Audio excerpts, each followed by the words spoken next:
Et salut tout le monde. Alors, depuis 4 ans que je suis à mon compte, je monte enfin ma chaîne YouTube pour vous présenter et vous proposer comment moi je monte les Gearbox. Donc chose qui pourra vous être utile sur votre matériel.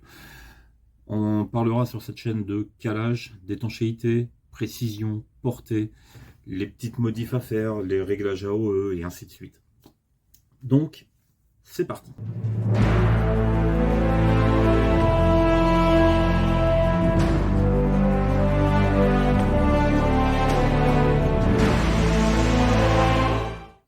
Alors ce que je vais vous montrer dans cette vidéo, dans cette toute première vidéo, est valable pour toutes les Gearbox du marché. Ici nous sommes avec une Gearbox neuve que j'ai dégraissée, mais même si c'est pour une révision ou autre, dès que je démonte, je dégraisse automatiquement l'intégralité. Et avant de remonter quoi que ce soit, je vais pouvoir regarder différents points au niveau de la Gearbox. Ici c'est une Gearbox V2, donc une Lancer Tactical, Gearbox que j'affectionne particulièrement parce que c'est du standard, c'est solide, changement de ressort rapide, et toutes les pièces du marché y vont sans aucun problème. Ce que je vais regarder déjà dans un premier temps, ici, voir s'il y a un radius d'origine.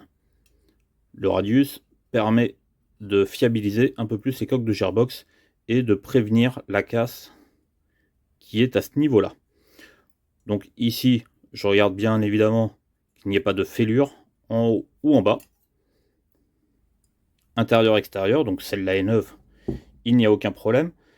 Je vais regarder également au niveau des empreintes, ici où les bearings, parce qu'ici ça va être des bearings qu'on va installer, où les bearings vont venir, que les sièges sont propres, qu'il n'y ait pas de défaut de moulage ou autre. Pareil de l'autre côté.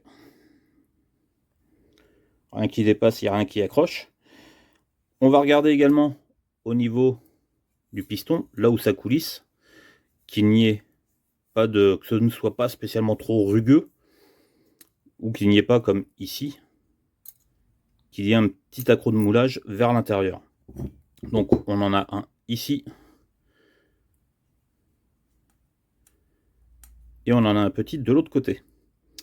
Donc déjà pour enlever ça, je vais mettre un petit coup de papier de vermil que j'ai là, et vu que c'est une Gearbox où on va y mettre un MOSFET, je vais réduire 2 petites pattes ici, enfin 3 petites pattes, ici, ici et ici. Ça c'est valable sur toutes les Gearbox.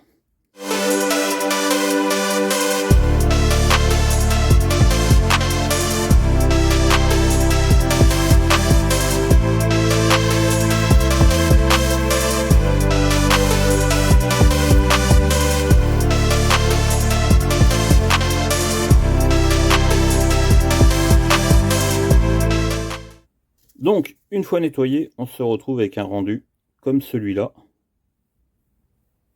On n'entend rien, ça ne râpe pas, c'est entièrement lisse. Contrairement à l'autre,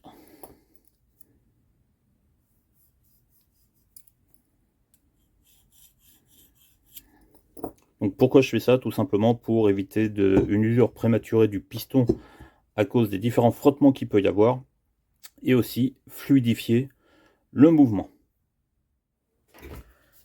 Donc les deux coques de Gearbox, les deux demi-coques de Gearbox sont préparées, prêtes. Donc j'ai poli les deux côtés. J'ai également réduit les 3 petites tétines qu'il y a là. Et j'ai installé les bearings, bearing 8 mm FPS Softair que j'ai collé. Donc un petit point de glu de chaque côté de l'emplacement des bearings. On met le bearing, on fait attention à ce que la glu ne rentre pas dans le roulement.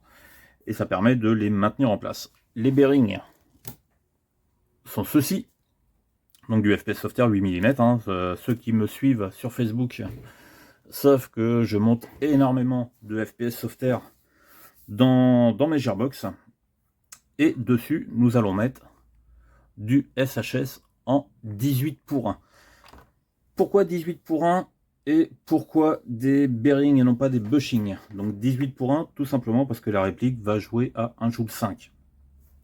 Donc avoir du 12 ou du 13-1, ça n'a aucun intérêt, à part fragiliser les engrenages, parce qu'ils sont pas faits pour tirer à de telles puissances. Et en 18-1 pour avoir un maximum de fiabilité. Ça va éviter de tirer trop sur le moteur, trop sur la batterie, et ainsi de suite. Et du coup, les bearings, parce que les bearings tiennent. Il y en a qui sont plus fans des bushings, d'autres des bearings. Moi, les bearings, je n'ai strictement aucun problème avec à partir du moment où on fait un montage cohérent. C'est tout le but de mon métier, c'est de faire des montages cohérents, fiables, qui tiennent dans le temps et que le joueur soit pas embêté avec un dimanche matin. Donc du coup, les bearings 8 mm, 18-1, auquel je vais faire un short stroke sur le secteur gire. Hop, je le sors en même temps. Donc, le secteur gire, je vais faire un short stroke, je vais enlever la dent arrière, tout simplement pour pouvoir libérer le piston un peu plus tôt et éviter qu'il ne se bloque à l'arrière comme ça peut arriver. Donc même si on aura un MOSFET pour la gestion de cycle et tout ça, c'est simplement pour prévenir les problèmes. Ça va rendre la réplique un poil plus réactif, mais vraiment très très peu. Mais au moins ça évitera les pannes à l'arrière et ça va laisser un petit peu plus de temps au tappet plate, enfin que le piston revienne avant que le tappet plate commence un nouveau cycle. Je fais le short stroke, je monte le délayer et je vous retrouve. Donc, il est là. Il est enlevé, une dent en moins, délayer installé. En ce qui concerne le délayer, petite précision. Un délayer, ça se monte comme ça. On voit sur pas mal de vidéos, de photos ou même sur des répliques d'origine où les délayers sont montés dans l'autre sens. Hop là, la mise au point. Merci. Tout simplement parce que un délayer, l'engrenage va venir le prendre comme ça. Délayer qui veut dire en français retardateur, ça va y permettre de revenir plus en retard et avec un axe, enfin avec un relâché plus doux étant donné qu'il est arrondi. Mais ça se monte bien comme ça pour qu'il vienne prendre directement au contact. S'il était monté dans l'autre sens, on voit bien que voilà, la petite patte ici, la petite tête, ça pourrait la fragiliser. Ceci est un délayer classique, mais autrement nous avons des délayers spécial haute vitesse qui eux, la tétine sur le devant est bien plus accentuée, donc monter à l'envers, ça fait pas long feu, ça casse très rapidement. Donc voilà, comment monter un délayer. Donc du coup, on a vu comment préparer une gearbox, comment la... Bon, il y a les bearings, on a vu comment préparer les engrenages, maintenant on va pouvoir passer au calage. Donc ma méthode de calage n'est pas forcément la même que tout le monde. Il y a 36 000 façons de caler des engrenages. Moi j'ai la mienne qui fonctionne très bien depuis 4 ans que je suis à mon compte, qui est relativement rapide, et vu que j'utilise toujours à peu près les mêmes setups, je gagne du temps. Mais je vais vous montrer ça, et je ne commence pas par le moteur. On regarde ça. Alors oui, effectivement, je commence toujours par le spur, et après le sector. Le moteur, je le vois plus tard. Pourquoi je fais ça? Ça va pouvoir me permettre de descendre mes engrenages au maximum, le spur le plus bas possible, le sector le plus bas possible également. Pour la simple et bonne raison, c'est que j'utilise des pistons FPS Softair, et comme on peut le voir, hop là, je vais me mettre un peu mieux. Voilà. Comme on peut le voir, si j'arrive à faire la mise au point, voilà, il y a une petite protection dedans de chaque côté. Donc, le sector, lui, va falloir y trouver son emplacement. En le mettant le plus bas possible, je sais que je vais me retrouver directement dedans. Pour cette étape, j'ai mon plateau avec différentes shims qui sont prêtes à utiliser. J'utilise de la shim FPS Softair en 0.10, 0.20 et 0.30. Je vais prendre mon spur, je vais commencer par une 0,30. Et là, je le fais tourner. On sent que ça gratte légèrement. Ça tourne, mais ça gratte légèrement. Donc, je vais le surélever. Je fais attention à ne pas perdre l'échine. Je vais lui en mettre une de 10. Si j'arrive à la choper.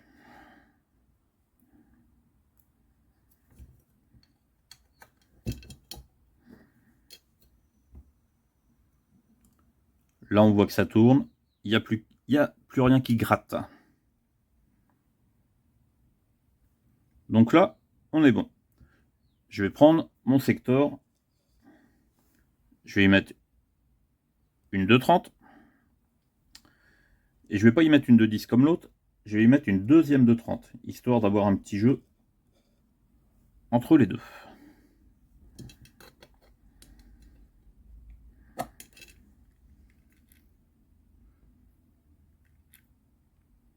Ça tourne, on n'entend pas de frottement, mais pour l'instant, ce qui est à peu près normal, étant donné qu'on n'a qu'une demi-coque.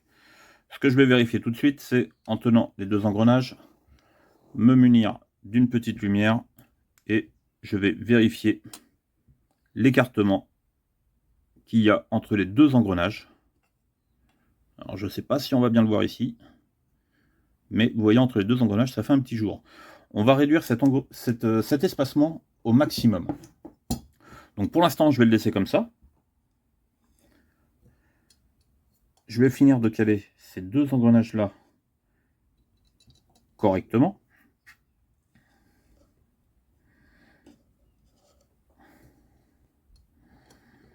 Donc là, j'ai mis 30 et 20, et là, j'ai mis 30.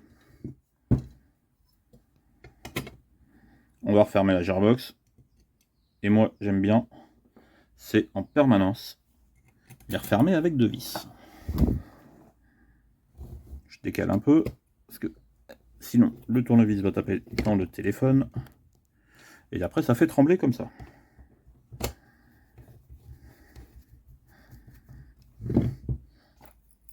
Les deux vis sont mises. On secoue. Là, déjà, je sais que c'est pas bon. Il y a du jeu. Donc, je vais prendre petit truc fin, genre petite clé Allen. Je cale mon doigt sous l'engrenage ici. Je ne crains pas de remonter les bearings vu qu'ils sont collés. L'avantage de les coller.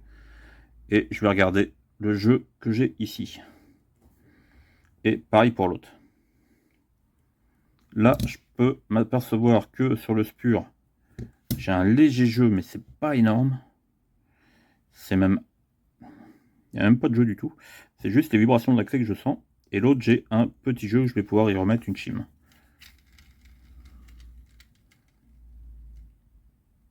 Ça fait pas trop de bruit. Ça tourne librement, on pourrait croire que c'est calé, mais ça ne l'est pas.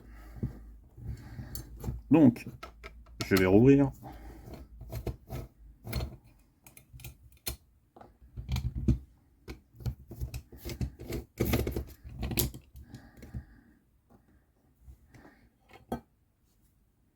Faire attention quand vous ressortez que les chimes ne soient pas collées directement au bearing, comme ici.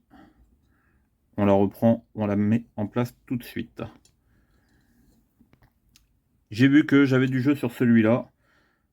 À vue d'œil, je peux lui remettre une 0,20. Et je referme. Et je vais changer de tournevis de façon à ce que vous puissiez voir avec moi sans que je décale en permanence.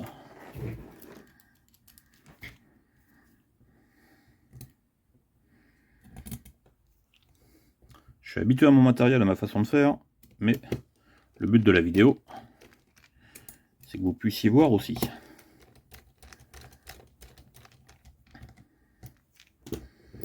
Donc, on recommence.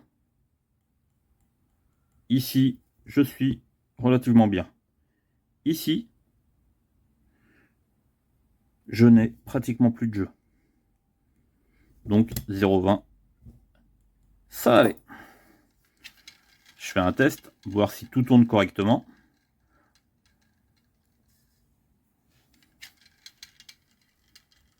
J'écoute les bruits.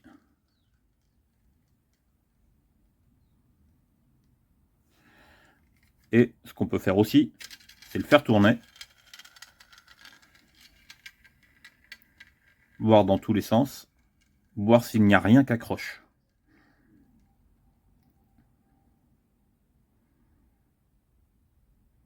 Le poids le plus lourd redescend en dessous.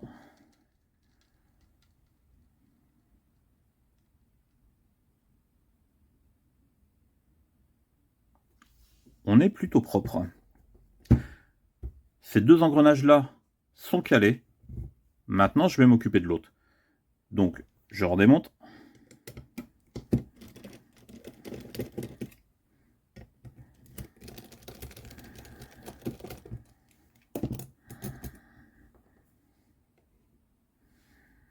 Je fais attention que les chimes ne soient pas collés. Et je vais garder cette coque-là. Je vais mettre celle-là de côté. Je prends cette coque-là. Je prends mon bevel. Je mets une cale de 30 derrière. Je la pose. Et je regarde si ça tourne. Donc déjà, ça frotte pas. Ce qui est déjà une bonne chose. Je fais attention, la petite chime. Et là, je vais remonter ma poignée moteur dessus. Je vous ai épargné le remontage de la poignée, mais elle est là, elle est fixée avec 2 vis sur 4 et elle est parfaitement collée comme si elle était à son emplacement d'origine. Du coup, je viens mettre mon bivol. Je mets le moteur que m'a été fourni par le client.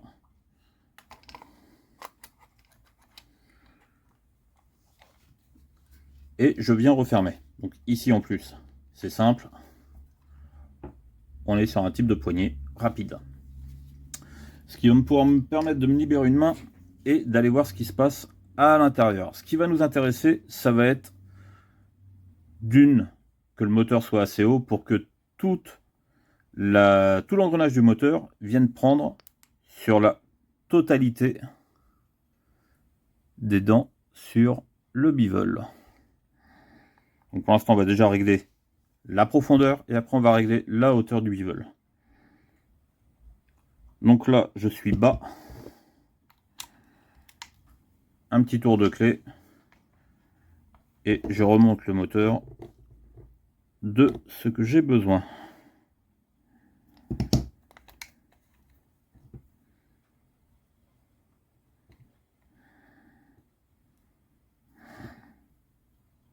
Donc là, je ne sais pas si on va bien le voir, mais l'extérieur de la couronne du bivol correspond aux dents du moteur pour qu'il puisse avoir un maximum de prise. Maintenant qu'on en est là, donc la hauteur est réglée, maintenant il va falloir que je voie si j'ai besoin de rajouter des chimes en dessous ou pas pour éviter un maximum de jeu. Là, je vois que je vais pouvoir en rajouter. Parce que là, ça fait beaucoup trop de jeu.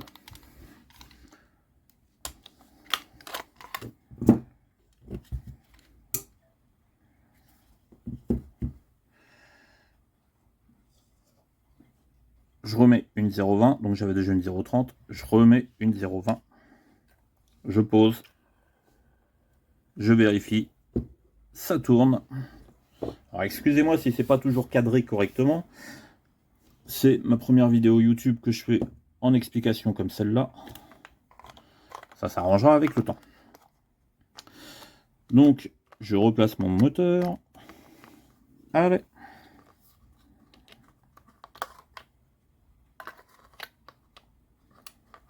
Tac.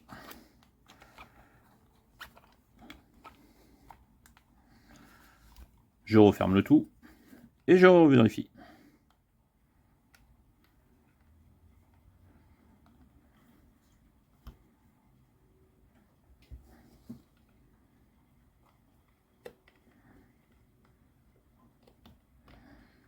On a quand même beaucoup de marge.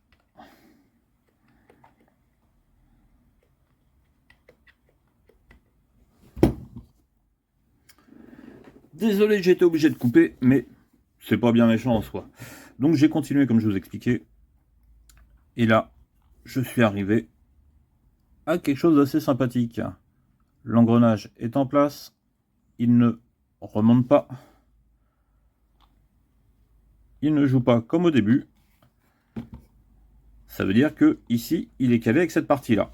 Je vais redémonter l'ensemble. Et on va le remettre ici pour le caler sur la partie basse. A tout de suite. Et voilà pour une des dernières étapes du calage. Il ne reste plus qu'à caler l'engrenage ici en chimant simplement la partie basse. Je vais commencer par une de 30 et une de 20.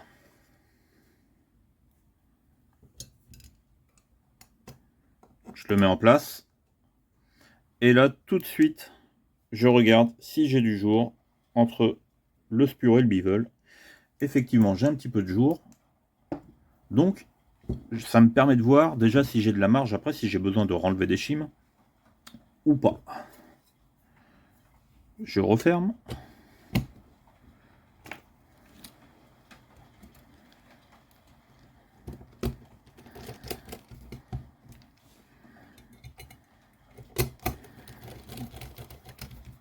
Des petites vis pour bien plaquer. Je regarde si lui, il a du jeu.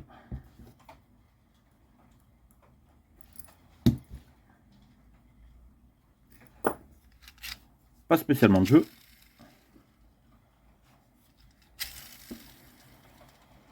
Ça tourne, mais je trouve qu'il y a une légère résistance quand même. Donc ce que je vais faire, j'ai mis 30 et 20 en dessous. Je vais passer à 30 et 10 et voir ce que ça donne.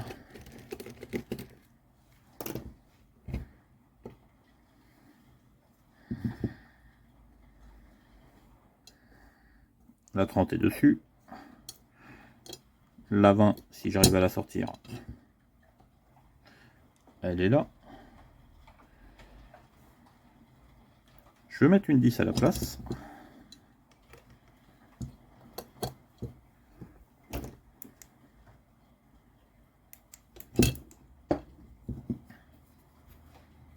Hop.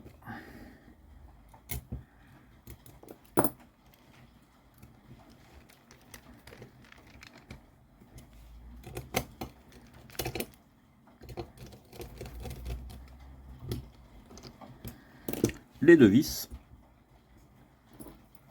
Et on y retourne. Là, j'ai un léger jeu. Là, très bien. Là, très bien. Là, je suis bien de partout.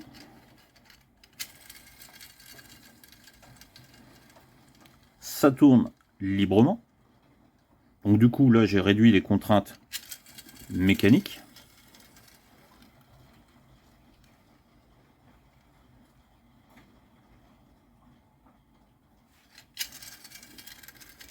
Il n'y a pas de bruit parasite quand je le tourne dans tous les sens.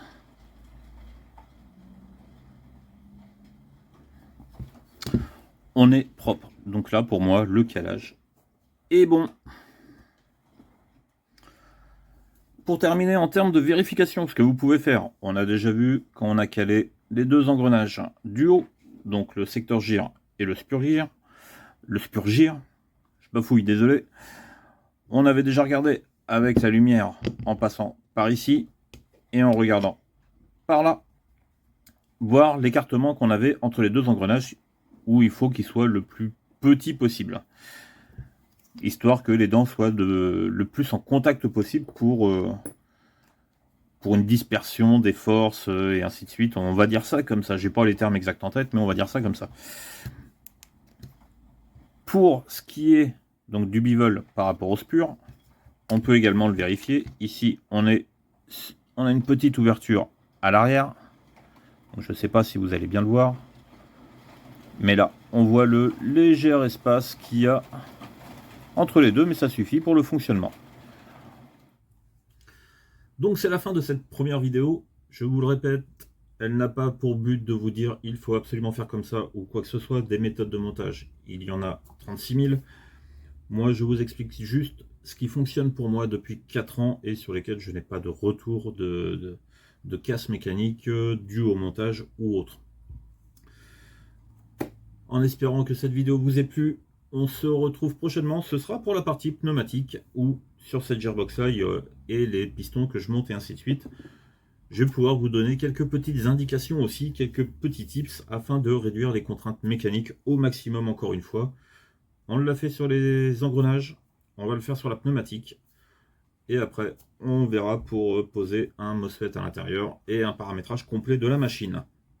N'hésitez pas à vous abonner, n'hésitez pas à liker cette vidéo et à me dire en commentaire comment vous faites. Il y a peut-être des points que je ne sais pas ou que je pourrais apprendre également. On en apprend tous les jours dans ce domaine, il n'y a aucune formation, on est en autodidacte. Donc voilà, sur ce, je vous souhaite une bonne soirée, bonne fin de journée, bonne matinée, ça dépend où vous êtes. Et je vous dis à très vite.